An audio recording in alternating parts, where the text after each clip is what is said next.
तो कैसे आप थोड़ा सा झूला झूल लेती हूँ, बहुत देर से मैं रुकी हुई हूँ।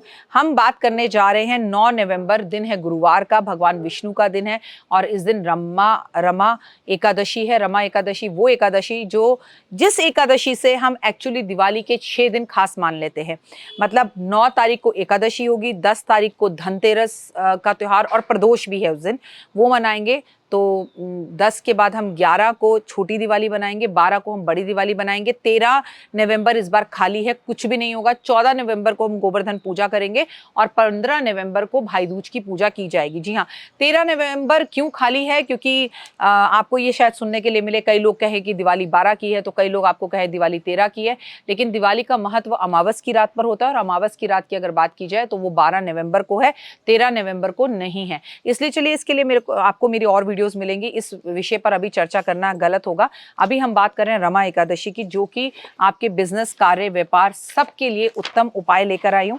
कहते हैं कि कार्तिक कृष्ण पक्ष की एकादशी की तिथि का दिन होता है ये, और ये एकादशी की तिथि का जो दिन होता है वो भगवान विष्णु को समर्पित होता है, जैसा कि आप पहले से जानते हैं। तो गुरुवार का ये दिन पड़ेगा और ये दिन भगवान विष्णु का ही दिन होता है गुरुवार का। तो केले के पेड़ की पूजा करें और सभी के लिए उपाय हैं।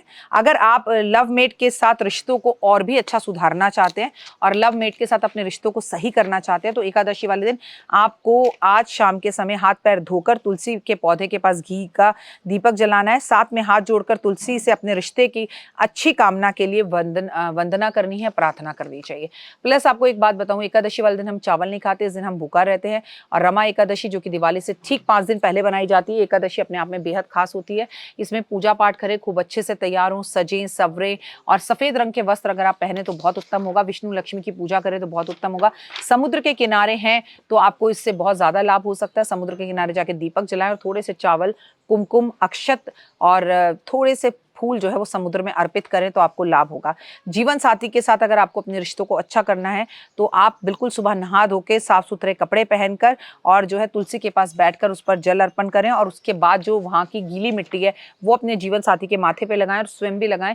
इससे भी आपके रिश्ते आपके जीवन साथी से अच्छे होंगे। अगर आप अपने धन में बढ़ोतरी करना चाहते हैं तो आज आपको सुबह सुबह नहा धोकर अच्छे से तैयार होकर 11 कौड़ियाँ लेनी है, और ये कौड़ियाँ अगर पीले रंग की हो तो सबसे अच्छी बात है, और इनकी पूजा करनी है। लक्ष्मी जी के सामने रखकर इनकी पूजा करनी है।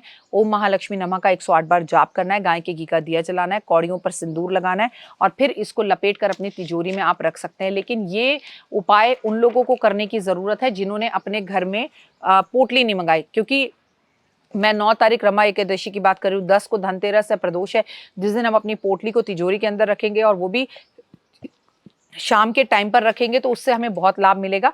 फिर हमें ये उपाय करने की जरूरत नहीं है। पर इस दिन लक्ष्मी जी को कौड़ियाँ चढ़ाने का महत्व होता है। तो अपने घर के मंदिर में से वैसे भी हमें गोमती चक्र, कौड़ियाँ, पीली कौड़ी, सफेद कौड़ी और कुछ पैसे कभी नहीं हटाने चाहिए। कुछ सिक्के और कुछ कौड़ियाँ, कुछ गोमती चक्र लक्ष्मी जी के सामने हमेशा हो, तो वो घर धन से वृद्धि करता है। अगर आप अच्छे स्वास्थ्य की कामना करते हैं तो अपने नहाने के पानी में थोड़ा सा गंगा जल और तुलसी के कुछ पत्ते मिलाकर, आंवले के कुछ पत्ते मिलाकर पूरे कार्तिक के महीने में आप स्नान करें और खासकर इस एकादशी वाले दिन करें तो आपको बहुत लाभ होगा। अगर संभव हो सके तो इस दिन आप दान पुण्य जरूर करें और इससे आपके संबंध अच्छे होंगे। ऑफिस में कुलीग्स को भी अपने हाथ से मीठा जरूर खिलाएं, क्योंकि मीठा है खाना, दिवाली है। माँ लक्ष्मी को प्रसन्न करने के लिए दिवाली पर भगवान विष्णु और माता लक्ष्मी को आसपास के किसी भी मंदिर में पीले रंग के वस्त्र अगर आप अर्पण कर कराएं तो आपके ऊपर, आपके पूरे परिवार पर भगवान विष्णु की अति कृपा होती है, लक्ष्मी जी की अति कृपा होती है। लक्ष्मी जी ऐसा घर छोड़कर कभी नहीं जाती, नकारात्मकता दूर होती है। विष्णु और माँ लक्ष्मी की रमा एकादशी पर खास पूजा की जाती है और आप भी करें। रमा एकादशी वाले दिन भगवान विष्णु और माता लक्ष्मी की पूजा अर्चना करने के बाद आपको दिवाली वाले दिन घर में आने की कामना करनी है कि हे माता रानी, धनतेरस, दिवाली और छोटी दिवाली, बड़ी दिवाली, धनतेरस आपको मेरे घर आना है और स्थिर रूप से मेरे घर में रहना है। मैं पूरे घर की साफ सफाई का ध्यान रखूंगा या रखूंगी, और मैं पूरे परिवार को भोजन कराकर भोजन करूंगी, और मैं पूरे परिवार के स्वास्थ्य का ध्यान रखूंगी। और धनतेरस वाले दिन एक झाड़ू भी खरीद कर लानी है, और जो झाड़ू का मैंने आपको उपाय बताया है कि अपनी सारी नकारात्मकता उस झाड़ू पर लिखकर रोज उससे घर का कूड़ा बाहर निकालना है। झाड़ू लगाकर आप जो कागज पर लिखेंगे सिर्फ नेगेटिव चीजें और उसे झाड़ू पर बांध देंगे तो आपको इसके 100% रिजल्ट मिलेंगे, और ऐसा वृद्धि होगी आपके धन में और आपकी नकारात्मकता दूर होती चली जाएगी।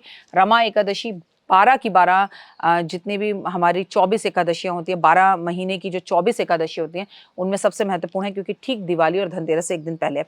दिवाली वाले दिन माता लक्ष्मी की कृपा आर्थिक स्थिति से आप पर मजबूत रहे, इसीलिए इस एकादशी वाले दिन आप एक नारियल माँ के मंदिर में जाकर अर्पण जरूर कर आएं। भगवान विष्णु की आप पे अति कृपा होगी। रोली मूली कपूर अगरबत्ती से पूजा करें, भगवान विष्णु की आरती करें, लेकिन लक्ष्मी जी की आरती ना करें। रमा एकादशी वाले दिन सायंकाल में भगवान विष्णु और माता लक्ष्मी की पूजा अर्चना करने के बाद पूरे परिवार को खीर का भोग लगाएं और वो खीर मखाने की होनी चाहिए या साबुदाने की होनी चाहिए, क्योंकि चावल नहीं खाते। रमा एकादशी वाले दिन आपको आकाशदीप जरूर जलाना है। रमा एकादशी वाले दिन आपको पीपल के पेड़ पर, नीम के पेड़ पर, शम्मी के पेड़ पर, तुलसी के पेड़ पर और खासकर बरगद के पेड़ पर दिया जरूर जलाना है।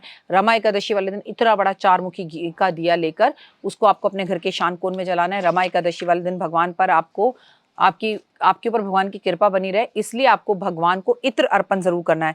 रमा एकादशी वाले दिन आपको अपने घर से कुछ चीजों को दान भी करना है। रमा एकादशी वाले दिन अपने घर के मुख्य दरवाजे पे स्वास्तिक जरूर बनाना है, और वो भी हनुमान जी के सिंदूर का। तो इससे आपके जीवन में बाहर आएगी और नकारात्मकता दूर होगी। कोई भी नेगेटिव एनर्जी अगर घर में हो तो वो कहीं चली जाएगी। रमा एकादशी वाले दिन तुलसी की पूजा का विशेष महत्व होगा, क्योंकि कार्तिक का भी पावन महीना चल रहा है। तो तुलसी की पूजा करें, तुलसी की परिक्रमा करें, वो बहुत उत्तम रहेगा।